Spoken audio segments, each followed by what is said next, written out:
நம சிவாய. அன்பு நண்பர்களுக்கு வணக்கம். நாளை பிரதோஷம் சனிக்கிழமை நாளில் வருது. முடிஞ்சவங்க சிவன் கோயிலுக்கு போயிடுவாங்க. ஏன்னா சனி பிரதோஷம் போயிட்டு சாமியை தரிசனம் பண்ணுறங்கிறதே ஒரு வரம்.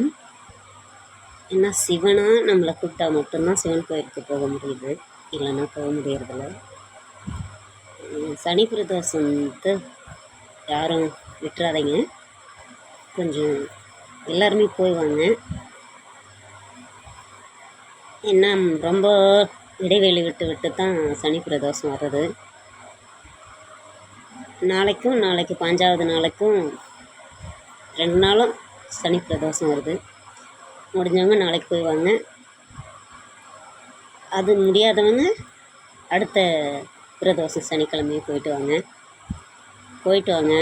சனி பிரதோஷம் கோயிலுக்கு போயிட்டு வந்துட்டு என்ன அனுபவம் கண்டீங்கன்றதை நிதானமாக எனக்கு சொல்லுங்கள். வணக்கம். நம சிவாய.